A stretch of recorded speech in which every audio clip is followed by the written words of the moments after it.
If you're not in the Facebook group, join the Facebook group. We know we share everything in there as well, plus over email. But we're going to dive right in now to the webinar. So today, and I'm trying this way of doing it.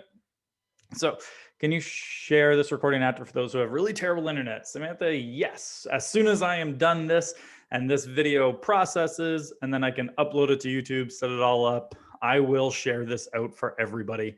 So if you have to jump out early as well, absolutely, we can do that too. So we're going to be pretty flexible on that front. But today we're basically going to dive deep into special ad categories. So if we have any Americans on here, you guys have had special ad categories for a while. But in Canada here, about mid-December is when it finally came to Canada. We figured it would come here eventually, but it did come here in Canada and caused a lot of problems for a lot of people, from a ton of ad rejections, old ads that you hadn't seen. Like, I know personally, ad rejection emails of old ads. I had over 500 emails in the first like 24, 48 hours of just Facebook being like ad rejected. It was a pain. Hated it. But can't do much about that now. But now we know kind of, and this is what we're going to share today, is a lot of what we've learned from this. And I know the majority of you know who we are, but I figured there are some here who don't. So I figured I'd go through that a little bit. So I'm Andrew Foliato. I was an agent for a couple of years. I sold, then kind of transitioned, long story, into running a marketing agency for agents. So we primarily run social media marketing. A lot of that's Facebook ads. So that's why I want to talk to you about this today, because we obviously run a ton of Facebook ads and test out a lot of different things across clients all over North America, primarily Canada.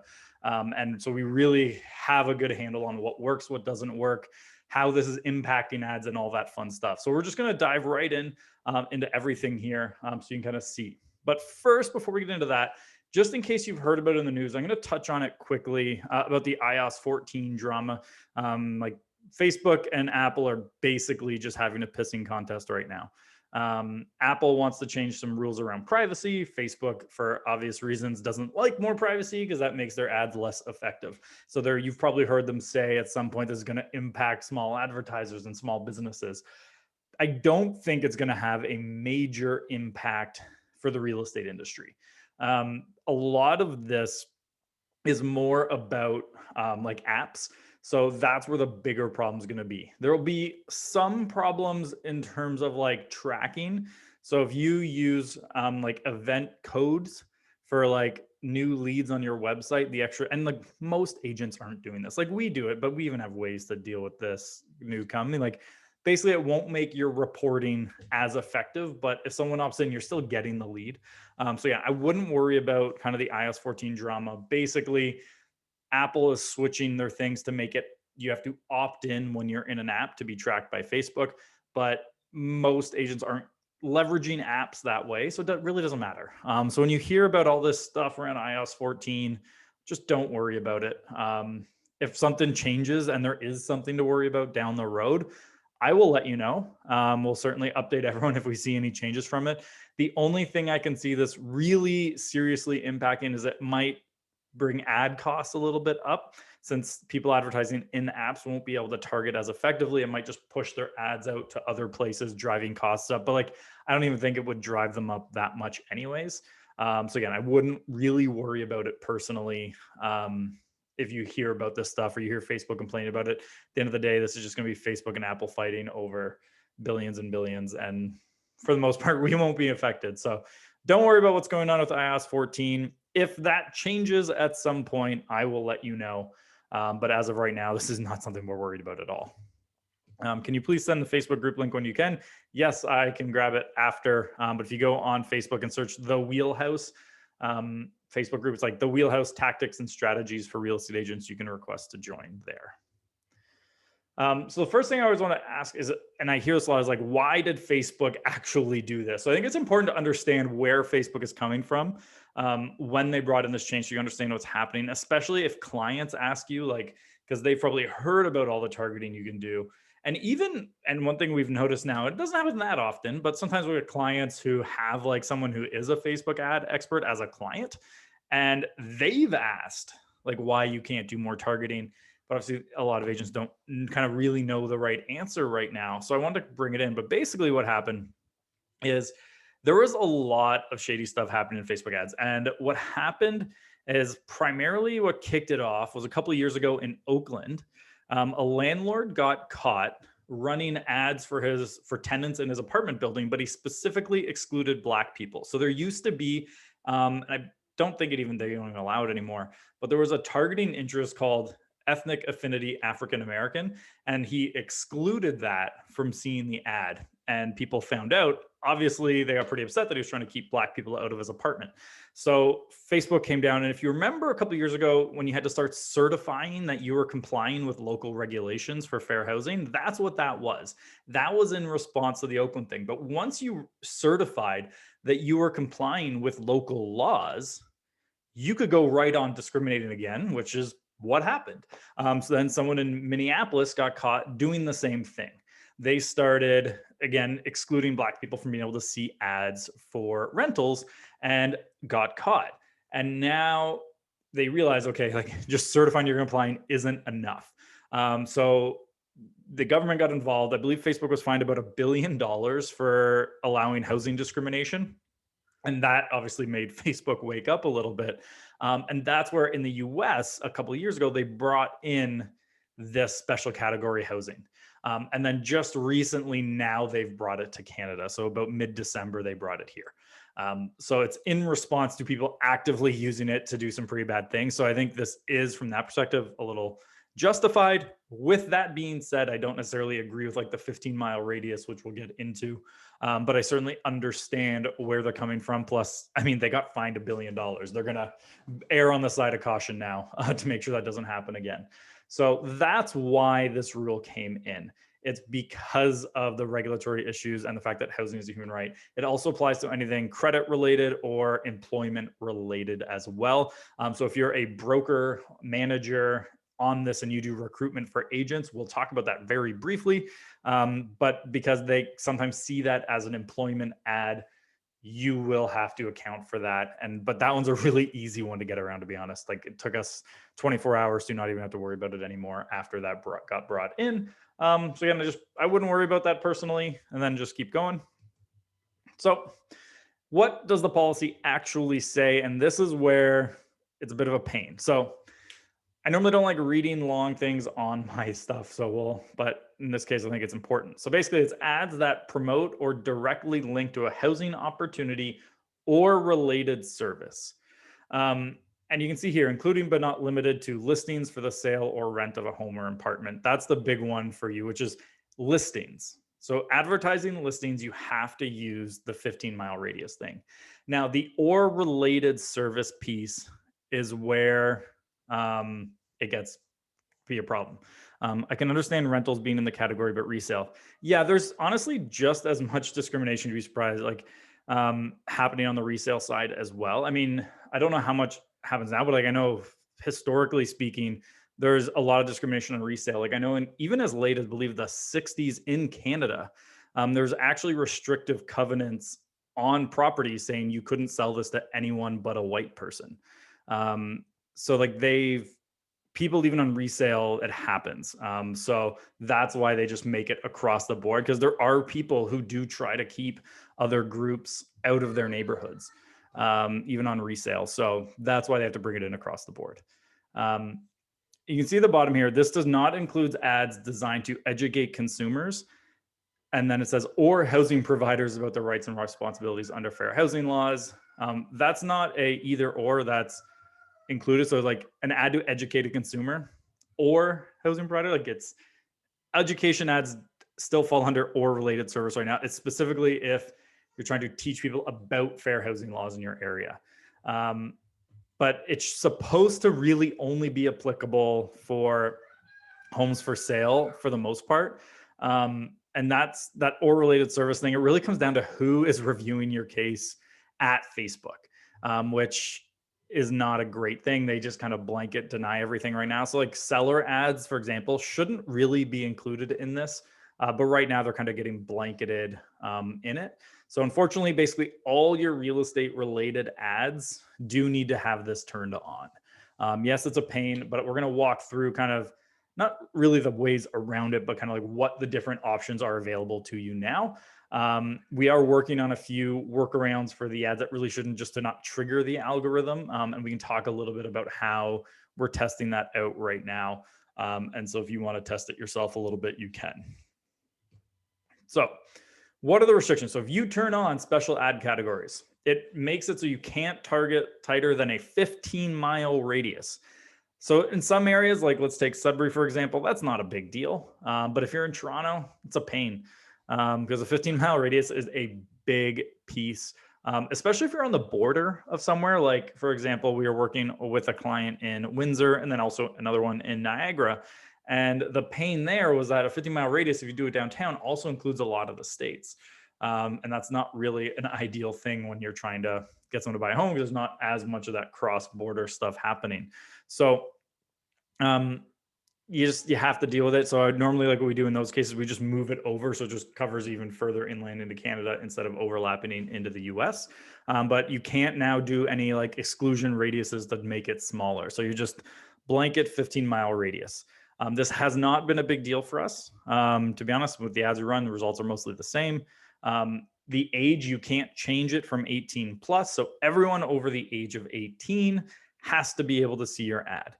The nice thing about this, to be honest, is they still end up mostly showing it to people who are old enough. Like Facebook knows who's responding to ads, and they know who's likely to opt into this type of thing. So even though they can be shown the ad, they're not showing it to the younger crowd as much, because Facebook wants you to keep spending your money.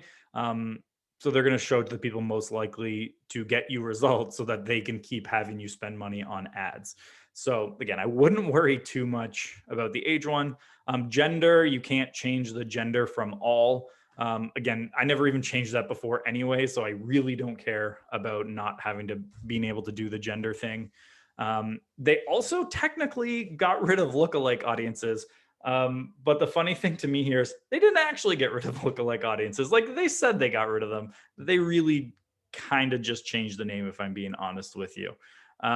So we're going to just go ahead and pretend like they didn't say no lookalike audiences. I'll show you why. It's actually kind of funny. Can you please define what a lookalike audience? Yes. Okay. So a lookalike audience, I should have explained that. My bad. So a lookalike audience, say let's take your database. You upload your database to Facebook. Facebook is now going to match your database. This is called a custom audience. Name, email, phone number of your database to accounts on Facebook. You can run ads to them. Now, if you create what's called a lookalike audience, you select your database, tell Facebook to create a lookalike audience. They're going to analyze your database, find all the different similarities that your database has. And then what they're going to do is they're going to find the 1% of people who are most similar to your database. So for example, if they did it to me, they would look for people who have all the same kind of interests that I do. Because if I have, say, like these 200 interests, and then I go and buy like something off Amazon, well, then realistically, someone who has the same 200 interests that I do would also be interested in that piece there. So that's where we want to do it here, is we want to be able to use lookalike audiences because we can make it those similar to those in our database already. And you can do that there's a lot of different sources you can do on lookalike audiences, but that's like in-depth lookalike audience stuff is something for another webinar. We actually do have a course coming out soon that'll kind of dive into that, but that's a whole other discussion. How do you upload your database into a lookalike audience?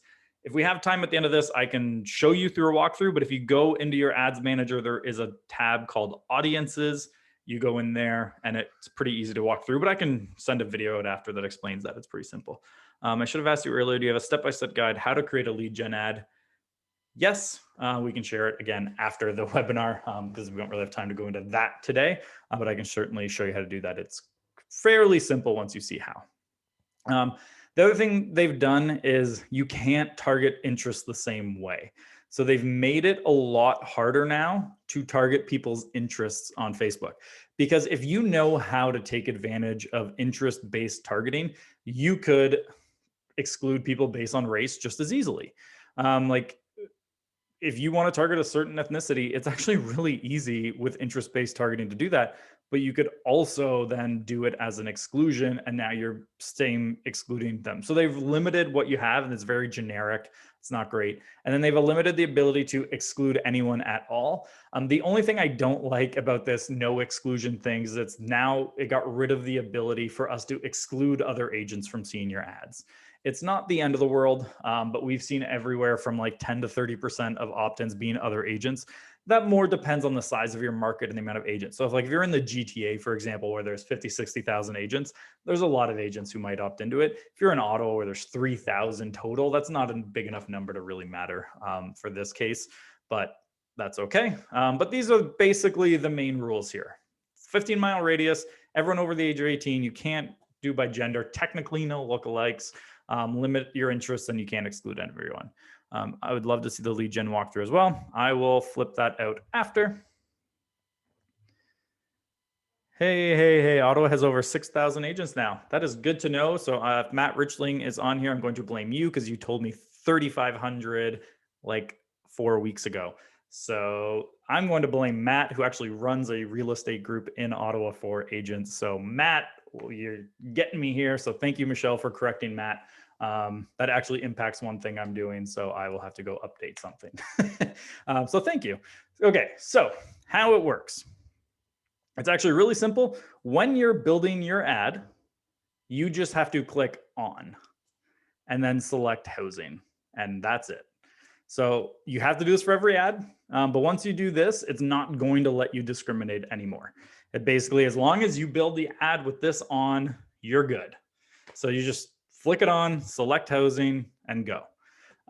If you want to try and get around it because you don't think like you're going to have problems, you can test it if you want. The biggest thing to keep in mind, we'll talk about in a couple minutes, is like the more rejections in your account, it lowers your account quality, more likely to get you banned. So you got to be really careful if you're going to roll the dice here. So for the majority of you, just to make your lives a little bit easier, don't not select this, turn this on. Any tips for checking into what reason why an ad would be rejected if you think you've done everything right? If you've turned this on and it's still rejected, there are other reasons it could be rejected. I'd have to actually honestly just see the ad to know why yours. Like it could be the language you're using. It could be something about the landing page, because if you're sending people to a specific website page, they are looking at the page to see what's on it in case it's something that goes against the terms of service. So if you do have a situation like this where you've turned on special ad category and they are still rejecting your ads, shoot me a screenshot or post in the Wheelhouse group, and I'm more than happy to look at it. Is this just boosted ads or all ads? All ads, as a rule of thumb, do not boost ads. I have videos on that. I can send that out too. Don't boost. Boosting ads on Facebook is like riding a bike with training wheels on. You'll get there eventually, but you're not doing it as well as you could going through the back end. Would it still affect your status if your older ads were rejected when Facebook changed their rules? Yes, which we're about to get into. Rejection is a blank. You guys probably saw a ton of rejections come through, and you will keep seeing them if you don't turn this on and you're doing real estate ads. The problem is, like I mentioned, if you have rejected ads in your account, it impacts you. There is an option to go to what's called account quality page, and it will show you how many rejected ads you have. The more you have, the less Facebook trusts you, the less they trust you, the more likely they are to ban you. It's a problem. It can be a problem for you. And if you do get banned, even accidentally, it's a pain. As an example, Just Sell Homes last year got banned by Facebook for 7.5 days for running ads. Does this include old ads? Yes. If you've ever ran an ad, they will go back and disapprove them all, for the most part, for being real estate ads that don't use special category. And we'll talk about that on the next slide. But basically, like I got banned for 7.5, like my entire company, a Facebook ad agency basically, got banned from running Facebook ads for a week and a half. I even have a guy at Facebook I can reach out to get help, and it still took them over a week. If my appeals are successful, does it count against me? No. It's if you have rejected ads sitting in your account, staying rejected. That's the issue. So what this means is you have to clean up your ad account. And there are two ways to do this. Option one, delete them all out of your account. The upside of this, it's quick, it's easy, they're out of your account, they don't hurt you anymore. So you can just delete them out of your account. But I know some people like to keep their old ads in there because they like to be able to go back and look at them. And they like to see, okay, what worked, what copy worked, what were my results from the ads. They want to see that information, which I get. I don't like getting them out of my accounts. But if you keep them in there, you're going to have to go through each one and edit the targeting and turn on special category ad for them all, get them reapproved, even though these ads will never run. You do have to go through and do this with your old ads if you want to keep them into your account. If you just want to make your life a little bit easier and not have to go through that, just delete them all out of your account and don't worry about it. What's a good ad spend? Dollars. Depends on what you're trying to do. Most of our clients spend about $500 to $750 a month in ad spend, but it really depends on what you're trying to accomplish. Like that's a very hard question to answer. I mean, at the end of the day, in the marketing world, we say for ad spend, whoever can spend the most to get clients is going to win. But don't worry too much about it. But again, clean up your ad accounts. This is going to be really important. If you leave rejected ads in your account, it will cause you problems long term. You might be able to get away for a little while, but every time you do one, can you repeat how you can filter to see your rejected ads? You go into where it says like, I'm trying to remember the column name off the top of my head. Sorry, I'm blanking. There's a column, you'll see it, or it's like delivery status, or it's like active, inactive. I believe it's delivery, and then they'll show rejected. But sometimes the rejections happen at either the ad set or the ad level. Yeah, basically anything where you see the red delivery error, you're going to see it. But to be honest, I'm just blanking right now. I only got like 4 hours of sleep last night. I got the young kids. So I'm just drawing them blank right now. Sorry. I can find that out after, but it's pretty obvious when you're in your account which ads are rejected because they'll show a giant rejected. And then you just have to go in and fix them all up. Again, the easiest way, if you don't mind not having access to these ads anymore, just delete them out of your account. Save you a ton of headaches. So your options now. So now we're going to go into kind of like, what are your options when you're creating ads? So first things first, you got to just deal with it. You got to let it ride. There's not much you can do on targeting. You can't like creatively get around. Like there are some things you can do, but for the most part, you just got to accept that this is the new reality for Facebook ads for real estate, and you got to do it. The good news here is with listings, for example, before this, we were averaging $1 to $3 a lead. Once this came in, we are still averaging $1 to $3 a lead. It impacts the conversion rate slightly. So before, where, say the average is like 2%, maybe it's like 1.8% now. So like there is because you are getting extra people opting in, it can impact your conversion rate a little bit, but it's a negligible amount that it would impact. So like the clients we have who like track it, hasn't been a huge change. It hasn't really been an issue. So I wouldn't worry too much about this. You just got to let it ride, but there's some other options. So option one, you can still run ads to custom audiences on Facebook. So people have been on your website. If you want to retarget them with an ad, people who have watched a video, engaged with your Facebook page or your Instagram page, you can run an ad just to them. So what that means, or your database, you can upload your database, run an ad to your database. When you build the ad, you will still be required to do like the 15-mile radius. But if your custom audience is sourced from, say, like your farm area, that's a smaller one. If that's the entire custom audience, you're still only running the ad to them despite the 15-mile radius. So if you can create custom audiences sourced from a group that you want to run to, the 15-mile radius isn't that big of a deal anymore because it's only going to the people that you selected from your custom audience source. So like if you don't have one right now that's tailored, one option you could do is run non-real estate ads. Like you could do here's why, we love Liberty Village. And it's just like a fun commercial for Liberty Village as an example. Well, then what happens is you can say anyone who watched that video that wasn't a real estate ad, I want to show this real estate ad to. That would then allow you to target just that group. To clarify, upload my farm area email addresses. It will show on their Facebook. Yes. What will happen if you upload your email addresses?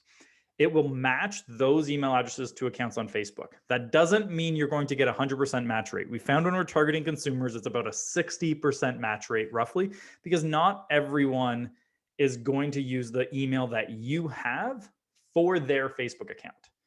So especially when you're looking at like the under 35 crowd, because a lot of them signed up for Facebook when they were really young and had like beachbabe@hotmail.com. They didn't update their email on Facebook, but you have their grown-up address. So it's not necessarily going to be right. So assume about a 60% match. At a recent presentation we viewed, you mentioned one specific image that works best for the house. Is that still the same?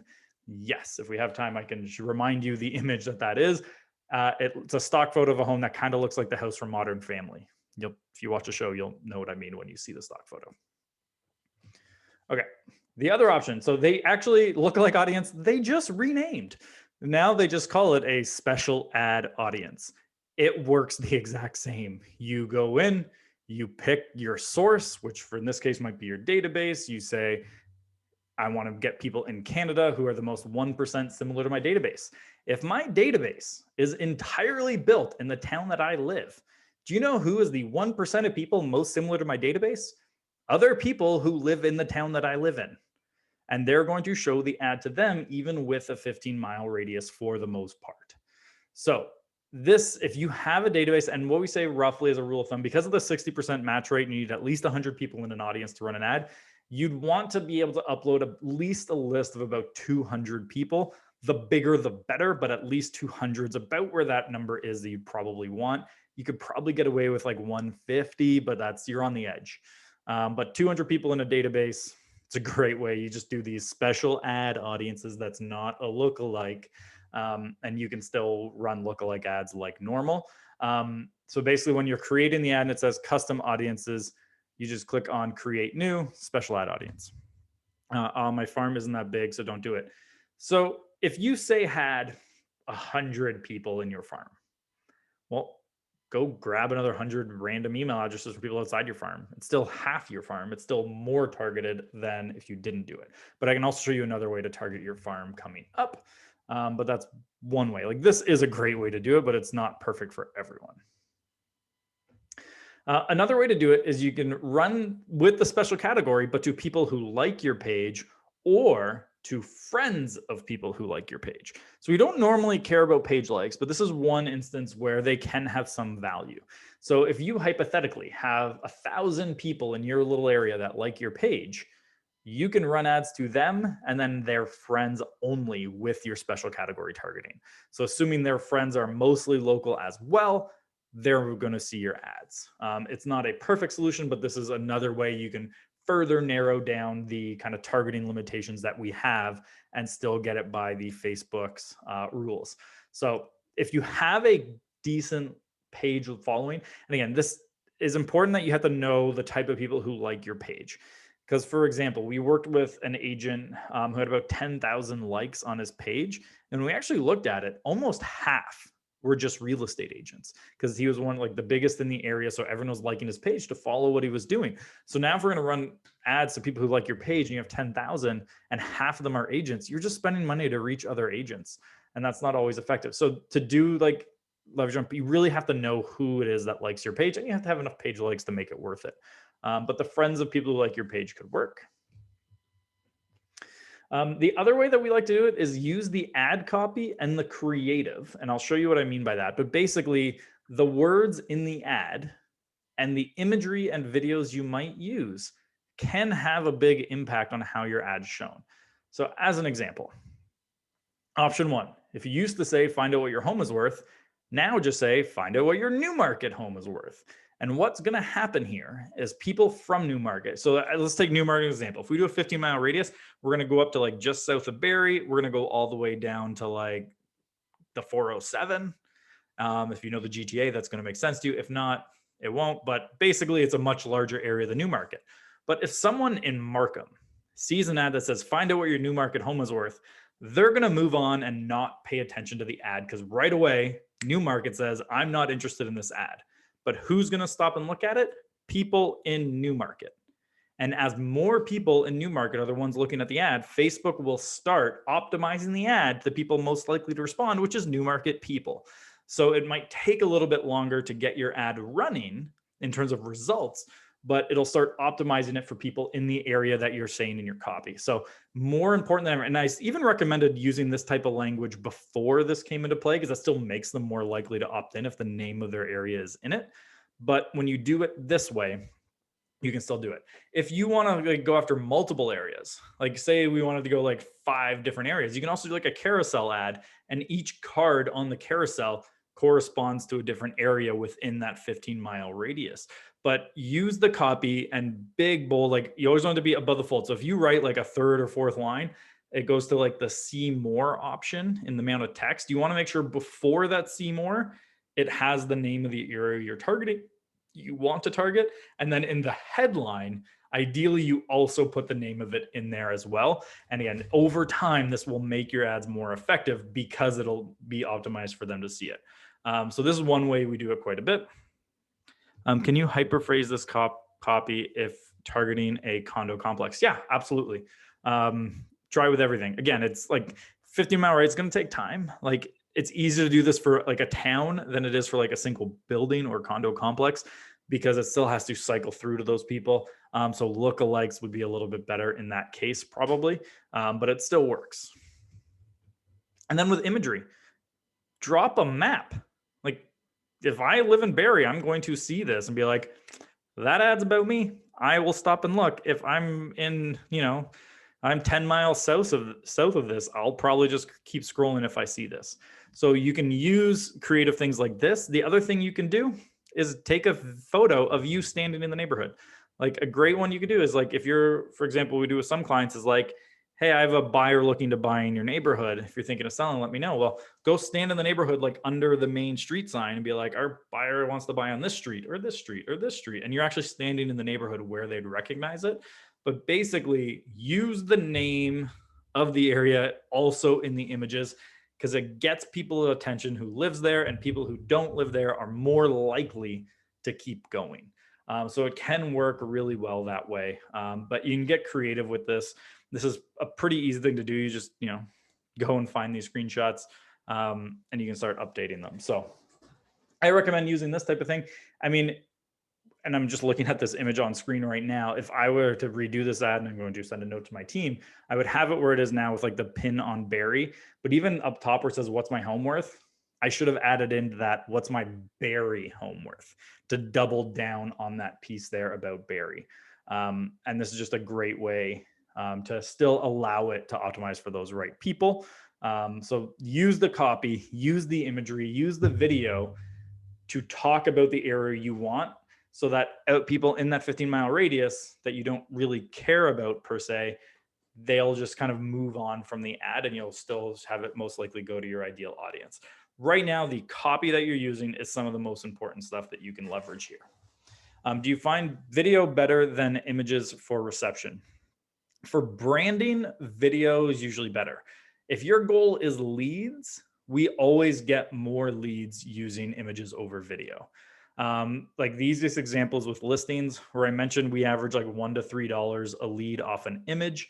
When it's a video, it's closer to $4 to $8 a lead. So you will get more leads off images, but there's the branding value of video if it's done well. There's a lot of advantages there. There is the odd campaign where a video will outperform an image for leads, but it's not actually that often, to be honest.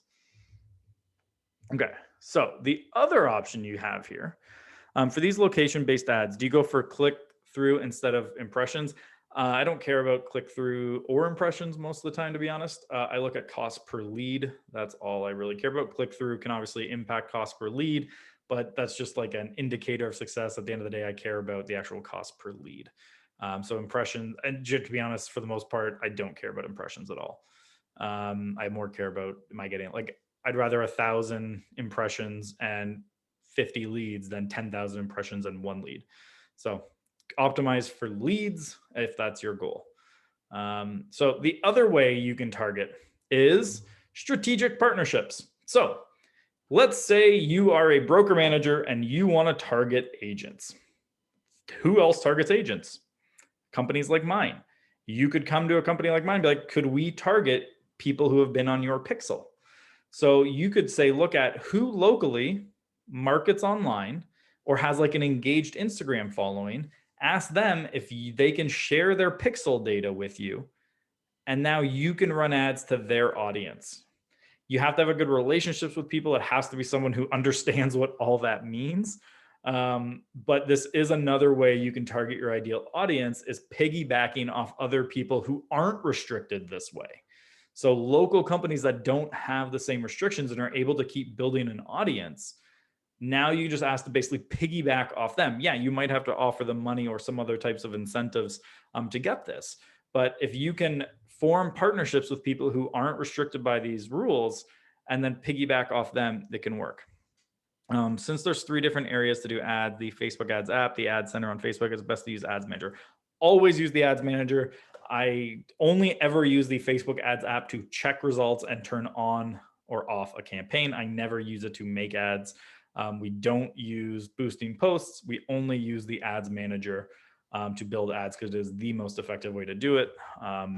And I am maybe biased because I just like it better and there's more I can do.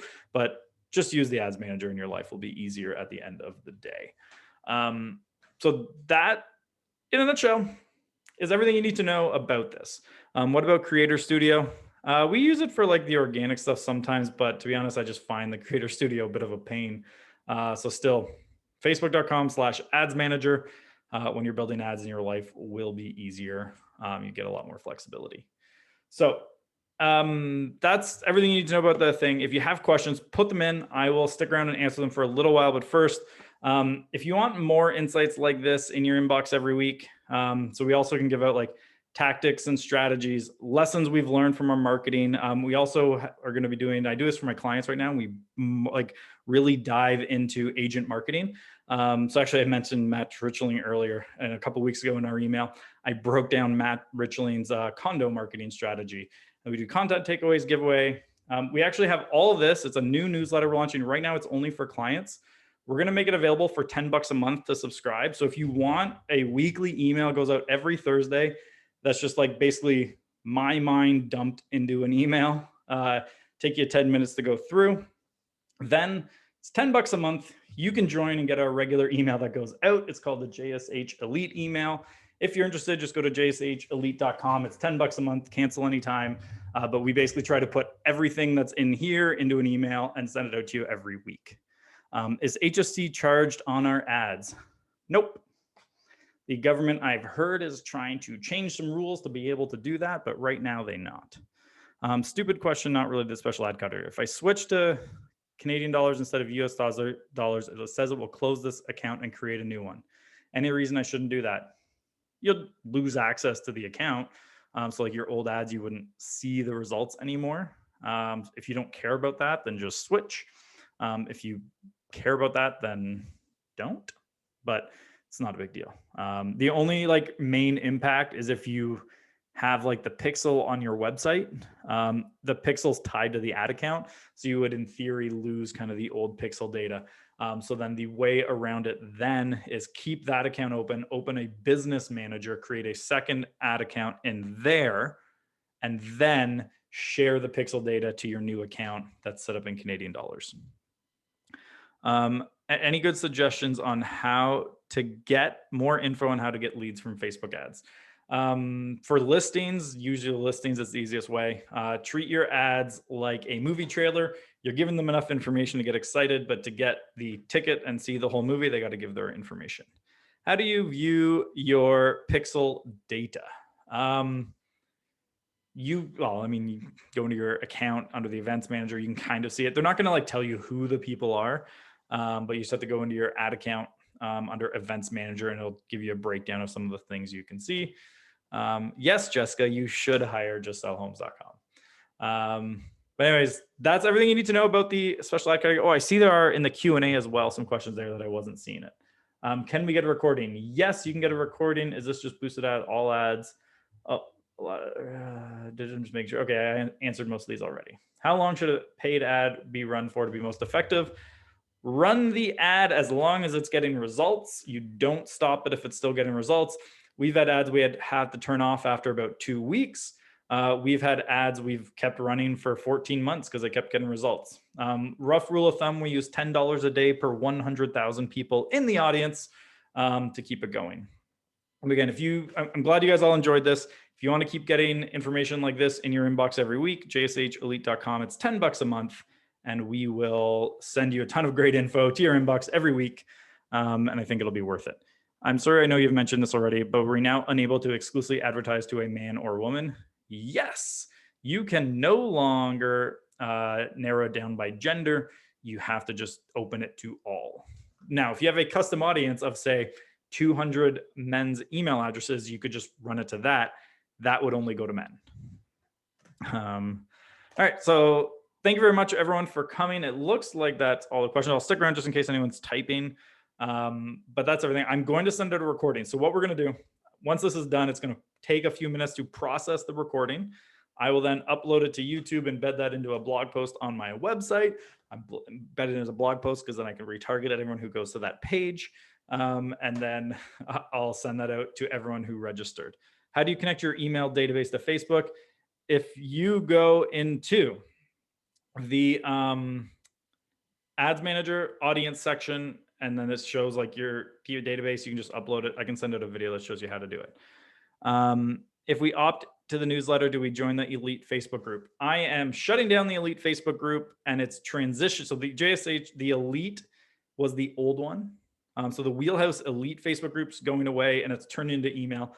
There's a lot of reasons that we did that, but we found people preferred the email to a Facebook group. How much to hire? You're coming to do this for me? 2 ways. There is 2 ways to do it. Option 1, if we have a listing, we can advertise your listing for you. It's $150. There's a one-time setup fee of $250. So that first one ends up being $400, then it's $150 every listing after that. If you want us to run ads for you, like all your ads on a monthly basis, our monthly retainer is $1,000 a month. Plus then you pay for ad spend. So most of our clients spend between $500, $750 a month. So if you want to hire us to do it, budget between $1,500 and $1,750 a month total to invest. And if you want to do that, go to bookandrew.ca. You can book a time with me and we can chat about it. Can you cover retargeting in depth in a future session? Absolutely, I will be doing that. That's definitely going to be one that we have coming up. Just kind of diving into that more. But we're going to do a lot of stuff like that. We have some courses coming out. Like I think next week I'm going to launch like a intro to Facebook ads course for $197. And then the next course after that will be the advanced Facebook ads, but I'll also happy to do a webinar on that as well. And if you're in our Wheelhouse Facebook and Tactics and Strategies for Real Estate Agents Facebook group, anytime you have questions about any of this stuff, just post in the group. I'm always happy to answer in there, anything you guys have. If you end up joining the Elite newsletter, you can reply to that email every week if you have questions, and I'm always happy to answer them. That's honestly one of the reasons we're shutting down the Facebook group version of Elite, is most people emailed me questions or DM'd me on Facebook anyways, instead of posting in the group. Like I got 10 DMs and emails to every one post in the group. So I'd rather just move it all over to email and make that my life a little bit easier that way, so it's all in one spot. So yeah, $10 a month, and you basically get my brain in your inbox once a week. So yeah, thank you everyone for coming. I am going to shut this down and I will go and record this, and I will flip this over to you all either today or maybe it might be Monday if I don't have time to get to it all set up today, but at the latest on Monday, you will have the replay of this in your inbox. I'll post it in the Facebook group. I'll send it out everywhere.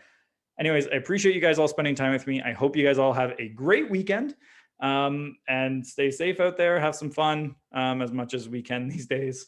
But anyways, again, thank you guys for attending. I hope you found the value in it, and we will chat soon.